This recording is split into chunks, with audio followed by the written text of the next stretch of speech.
シューズと黙れカイグ。もう一曲だけ聴かせて。彼に歌わせてあげて。骨まで愛してくれよだね。ニューワールド。 원피스에는 세계적으로 유명한 가수가 두 명이 있습니다. 한 명은 극장판 레드에서 샹크스의 딸로 나와 원피스의 N번째 전성기를 열었던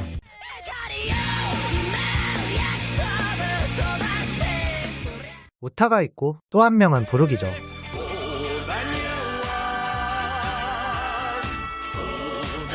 정확히 말하면 가수였던 부르기입니다. 부르기 어쩌다가 스타가 되었는가 돌아보면 샤봉디제도에서 키자루에게 밀짚모자 일당이 전멸될 뻔했을 때 쿠마가 밀짚모자 일당을 날려보내고, 루피가 정상결전을 치르는 동안 밀짚모자 일당은 2년간의 수련기간을 가졌었습니다. 이때 부룩은 말을 하는 해골이라며 수장족과 족장족에게 잡혀 그들의 돈벌이를 위해 노래를 부르곤 했는데요. 이것이 너무나도 잘 되어서 콘서트까지 여는 슈퍼스타가 되었습니다. 그때의 활동명이 소울킹이기에 부룩의 이명이 소울킹 부룩이 된 것이었죠. 그리고 부룩이 소울킹으로 활동할 때의 노래 제목이 바로 뉴월드입니다. 그런데 이 뉴월드라는 노래를 시작으로 지금 엘바프에 침입한 신의 기사단 군코가 부룩과 깊게 연결되는 시작이 됩니다. 군코는 헤드폰으로 노래를 듣고 있고 소머즈성이 제일 좋아하는 노래가 무엇인지 묻자 부룩의 뉴월드를 이야기합니다. 그리고 실제로 부룩의 노래를 좋아한다는 것이 밝혀졌으나 이것은 단순히 노래가 좋아서가 아니라 둘은 어떤 인연이 있음을 추측해볼 수 있었습니다. 부룩은 군코를 보며 자꾸 의식을 합니다. 어디서 본 것처럼 말이죠. 실제로 군코는 부룩을 알고 있었습니다. 즉 둘은 어떠한 관계가 있다는 것인데 이 둘의 연관성이 무엇일까 생각을 해보면 딱 하나밖에 없습니다. 부룩이 밀짚모자 일당에 입단하기 전 룸바의 적단으로서 음악가라는 직책을 가진 해적이었었죠. 하지만 특이하게도 부룩에게는 그 이전에 직업이 하나 더 있었습니다.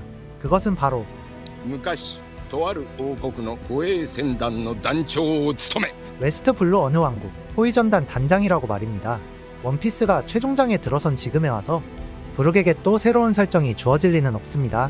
즉 군코는 부룩의 호위전단 단장 복선을 거두기 위한 캐릭터일 가능성이 크고, 이렇게 된다면 부룩은 50년 훨씬 이전에 군코를 호위했던 사람이 되겠죠. 즉 왕국의 호위전단이었다 한다면 부룩은 왕족을 호위했던 것으로 추측해볼 수 있고, 그 왕족이 군코와 군코의 아버지였음까지 추측을 해볼 수 있죠.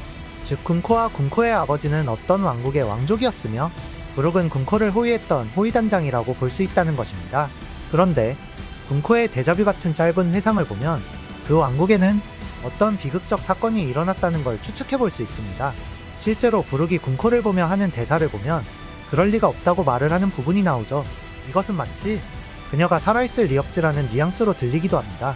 부룩이 나이가 90세이기에 당연히 부룩이 호위전단 시절에 호위했던 사람이라면 세월이 지났는데도 불구하고 군코의 어린 모습에 그럴 리가 없다라고 판단할 수도 있지만서도 그녀는 이미 죽은 사람이기에 그럴 리가 없다고 말했을 가능성이 큽니다.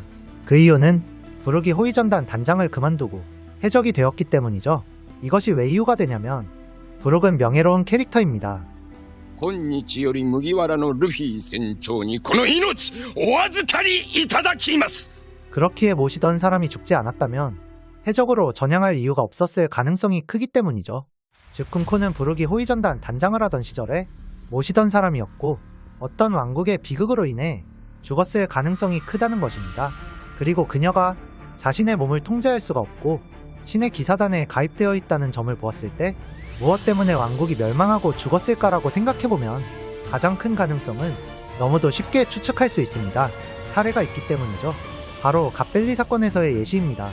신의 기사단과 철룡이는 3년에 한 번씩 게임을 진행했습니다.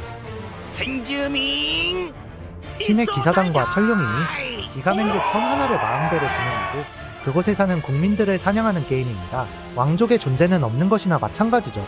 이렇게 신의 기사단과 관련이 되어 있고 왕족과 얽힌 비극적인 사건이라 한다면 이섬주민 말소대회의 가능성이 가장 클 것입니다. 즉 군코는 이런 게임을 통해 나라를 잃고 목숨도 잃게 되었지만 이무에 적국을 침입하여 원하는 자를 왕으로 만드는 행동이나 불사에 몸을 주는 것, 그리고 비비를 원한다고 말을 하는 것과 같은 수집력의 뉘앙스나 신의 기사단이 로키에게 일단 제안을 하며 신이 되라는 말을 한 것처럼 군코도 이무의 컬렉션에 들어간 것이 아닐까라는 생각을 해봅니다.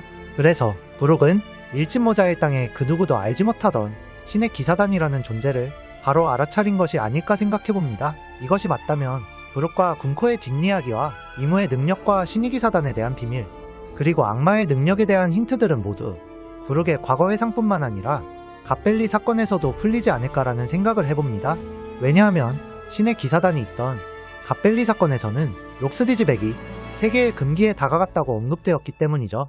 갓벨리 사건을 짧게 정리해보면 갓벨리에서 열린 섬주민 말소대회의 상품이 물고기 열매 모델 청룡과 도톰 열매였고, 이는 록스의 적단에게서 빼돌린 것이기에 록스의 적단이 갓벨리로 향했으며, 어떤 이유에서인지 로저의 적단도 모조리 몰려왔고 근처에서 가프 중장도 휴가를 즐기고 있다가 심각한 상황에 로저가 있다는 소식을 듣고 갓벨리로 향하게 된 것이었죠. 그렇게 전설의 인물들이 모두 모이고 빅맘은 물고기 열매 청룡을 빼앗고 쿠마는 도톰 열매를 먹었다는 정보만 나오고 록스디지백은 세계의 비밀의 끝에 다가갔다는 소식만 남긴 채 로저와 가프에게 저지당하고 록스의 적단은 해산되었으며, 정부는 마치 공백 200년을 지우듯이 갓벨리를 지워버렸다는 후문이었죠.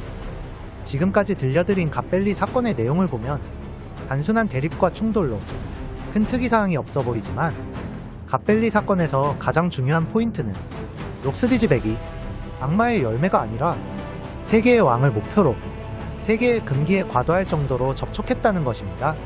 즉, 아직 공개되지 않은 갓벨리의 이야기가 남아있기 때문에 이곳에서 이무의 신의 기사단과 오로성에 대한 알 수 없는 지배구조와 그들의 재생 능력, 그리고 이무의 영생에 대한 비밀의 힌트도 얻을 수 있지 않을까 생각해보며 숨겨진 갓벨리의 이야기를 기다려봅니다. お守りします。この命に変えても。 그리고 다음 영상에서 만나자는 말씀을 드리기 전에 광고 하나를 가져왔습니다. 이제 많은 분들이 기다리는 여름이 오면 원피스 관련해서도 수많은 콜라보 이벤트가 시작이 되는데요. 그 중에서도 지난 겨울 원피스 콜라보 프로모션으로 엄청난 인기를 끌고 너무도 빠르게 품절되어 많은 분들이 아쉬워하셨던 원피스와 기영이 숯불 2마리 치킨의 콜라보 프로모션이 재오픈됩니다. 이 원피스 콜라보 프로모션은 첫 번째 오픈이 되었을 때도 맛 좋은 치킨과 세트 구성으로 사랑받아 전국 매장에서 빠른 품절이 이루어졌었는데요. 많은 분들의 요청에 힘입어 이번에는 공식 원피스 굿즈인 고퀄리티 대형 아크릴 스탠드로 찾아왔습니다. 단순히 대형 아크릴 스탠드가 아니라 다용도로 쓸 수 있도록 제작된 굿즈로서 메뉴를 주문하면 함께 증정되는 한정판 프로모션이니 치킨이 생각나는 원피스 팬들에게 추천드리며, 함께 배달되는 물티슈나 나무젓가락 같은 모든 것들이 원피스와 콜라보되어 원피스 감성이 살아 숨쉬는 세트가 준비되어 있으니 얼른 참여해보셔요. 그리고 기영이 숯불 2마리 치킨 앱에서 주문 시 5,000원의 할인 쿠폰이 자동 지급되기에 완전 좋은 가격에 한정판 프로모션을 즐기실 수 있고, 기영이 숯불 2마리 치킨의 담당자님의 선물인 루피덕후 구독자분들을 위한 댓글 이벤트도 준비가 되어 있답니다. 저번 시즌에도 엄청난 인기를 끌었던 프로모션이기에 품절되기 전에 얼른 참여해보셔요. 다음 영상에서 만나요.